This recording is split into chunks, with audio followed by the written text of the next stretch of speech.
नमस्कार दोस्तों, स्वागत है आपका हमारे चैनल पर। क्या आप या आपका कोई भी परिचित आर्मी, नेवी या एयरफोर्स में सर्विस के दौरान हाइपरटेंशन यानी कि हाई ब्लड प्रेशर का शिकार हुआ है और मेडिकल बोर्ड ने वहां पर डिसेबिलिटी पेंशन को देने से मना कर दी कि ये कहकर कि ये तो सिर्फ एक लाइफस्टाइल डिजीज है। तो ये जानकारी आपके लिए बहुत महत्वपूर्ण हो सकती है। आज हम आपको बताएंगे कि supreme court, armed forces tribunal या एएफटी और हाई कोर्ट्स ने हाइपरटेंशन को लेकर क्या क्या फैसले दिए हुए हैं और अगर आपका क्लेम रिजेक्ट हो चुका है तो आप कैसे अपील को कर सकते हैं। चलिए शुरू करते हैं। सबसे पहले ये समझते हैं कि प्राइमरी हाइपरटेंशन आखिर होता क्या है। मेरे दोस्तों, ये वो स्थिति है जिसमें ब्लड प्रेशर लगातार बढ़ता रहता है लेकिन इसका कोई एक साफ मेडिकल कारण नहीं मिला करता है।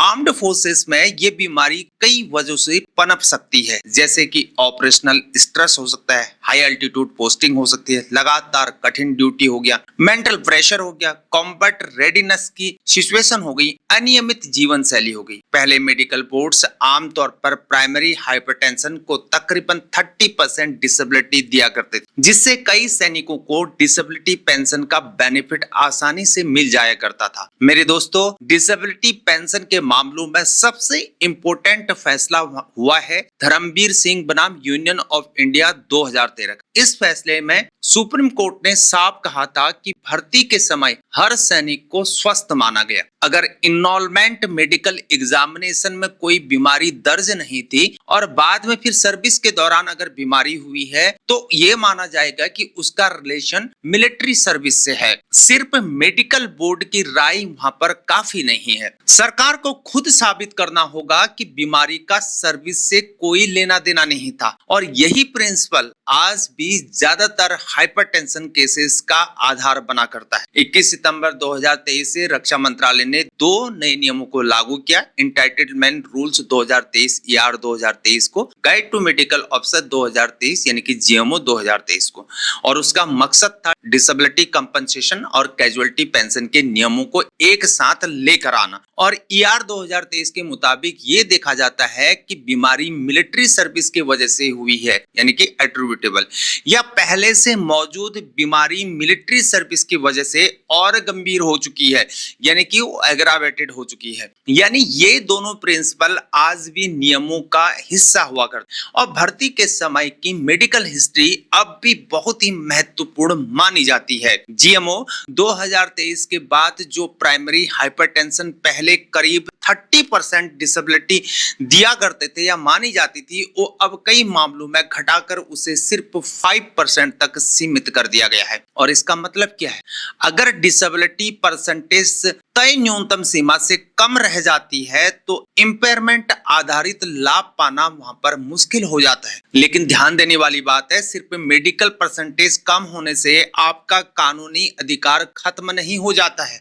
हर केस के तथ्य वहां पर अलग अलग हुआ करते हैं और कोर्ट्स ने इसे बार बार साबित भी किया है। डिसेबिलिटी पेंशन के मामलों में 3 टर्म्स सबसे ज्यादा इस्तेमाल होते हैं। एक होता है एट्रिब्यूटेबल यानी कि बीमारी जो होती है सीधे मिलिट्री सर्विस की वजह से होती है, और दूसरा होता है एग्रावेट, मतलब पहले से मौजूद बीमारी होती है वो भी मिलिट्री सर्विस की वजह से फिर वो गंभीर हो जाती है। तीसरा होता है नाना केसेस यानी कि नीदर एट्रिब्यूटेबल नॉर एग्रावेटेड, मतलब मेडिकल बोर्ड के हिसाब से ये बीमारी का मिलिट्री सर्विस से कोई भी लेना देना नहीं है, संबंध नहीं। लेकिन मेरे दोस्तों, अगर आपको नाना घोषित कर दिया जाए तब भी यहाँ पर घबराने की जरूरत बिल्कुल नहीं है। आप इसे कोर्ट में चैलेंज कर सकते हैं और कई मामलों में अदालतों ने मेडिकल बोर्ड की राय को खारिज भी कर दिया है। अब आपको बताते हैं कुछ हाल के जो महत्वपूर्ण फैसले हुए हैं जिन्होंने सैनिकों का पक्ष बिल्कुल मजबूत कर दिया है। एएफटी चंडीगढ़ का मामला है 2024 का।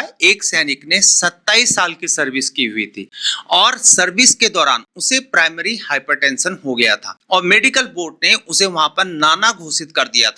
लेकिन ट्रिब्यूनल ने क्या किया? ट्रिब्यूनल ने सुप्रीम कोर्ट के प्रिंसिपल का पालन करते हुए उसे डिसेबिलिटी पेंशन और राउंडिंग ऑफ का बेनिफिट दिया और पंजाब और हरियाणा हाईकोर्ट ने 2025 में कोर्ट ने साफ किया कि अगर भर्ती के समय सैनिक वहां पर स्वस्थ था और बाद में उसे हाइपरटेंशन हुआ तो बीमारी को मिलिट्री सर्विस से जुड़ा हुआ माना जाएगा, जब तक गवर्नमेंट इसके खिलाफ ठोस सबूत न दे सके। पंजाब और हरियाणा हाईकोर्ट ने 2026 में फिर से सैनिकों के पक्ष में फिर फैसला आया। कोर्ट ने यह कहा कि सिर्फ मेडिकल बोर्ड की राय अंतिम नहीं होगी। अगर बीमारी सर्विस के दौरान हो गई है या हुई है तो सिर्फ सामान्य निष्कर्षों के आधार पर डिसेबिलिटी पेंशन से इनकार नहीं किया जा सकता है। दिल्ली हाईकोर्ट ने कहा कि सिर्फ हाइपरटेंशन को लाइफस्टाइल डिसऑर्डर कह देना डिसेबिलिटी पेंशन को नकारने का पर्याप्त आधार बिल्कुल भी नहीं है। पेंशन कानूनों की व्याख्या सैनिकों के हित में उदारता से की जानी चाहिए। मेरे दोस्तों,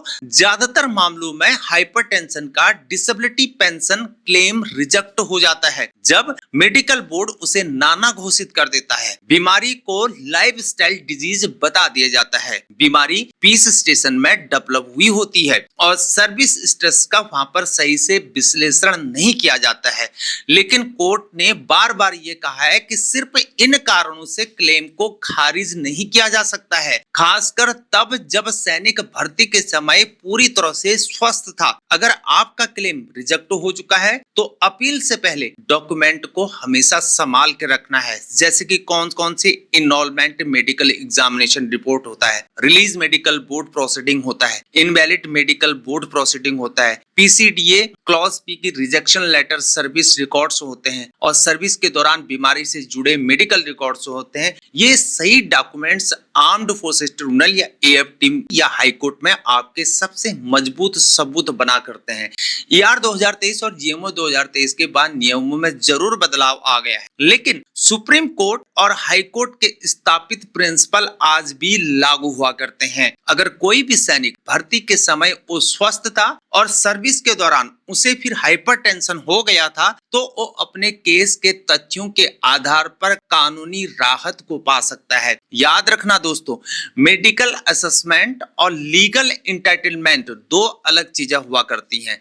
भले ही डिसेबिलिटी परसेंटेज कम हो, कोर्ट परिस्थितियों को देखते हुए सैनिक के पक्ष में फैसला दे सकता है। तो दोस्तों, आर्मी, नेवी, एयरफोर्स के जवानों के लिए हाइपरटेंशन पर डिसेबिलिटी पेंशन सिर्फ एक मेडिकल मामला नहीं है, बल्कि एक अहम कानूनी राइट भी है। नियम बदले हैं, लेकिन कोर्ट के फैसले साफ कहा करते हैं कि अगर भर्ती के समय सैनिक स्वस्थ था और सर्विस के दौरान बीमारी हो गई है तो सामान्यतः उसे मिलिट्री सर्विस से जुड़ा हुआ माना जा सकता है। अगर आपका क्लेम नाना या लाइफस्टाइल डिजीज के बेसिस पर रिजेक्ट हो चुका है तो आपको निराश नहीं होना है। सही डॉक्यूमेंट्स और मौजूदा कोर्ट के फैसलों के आधार पर अपील करना आपके लिए यहाँ पर बेनिफिशियल हो सकता है। मेरे दोस्तों, अगर ये जानकारी अगर आपके काम आ गई है तो इस वीडियो को लाइक कीजिए और हमारे चैनल को सब्सक्राइब जरूर करें और अपने साथी सैनिकों और एक्स सर्विसमैन वेटरन्स के साथ जरूर शेयर करें ताकि उन्हें भी उनका हक मिल सके। अगर आप हमें फेसबुक में देख रहे हैं तो सरकारी वेलफेयर पेज को जरूर फॉलो करें और वीडियो को शेयर करें। मैं हूं हीरा परिहार। जय हिंद, भारत माता की जय।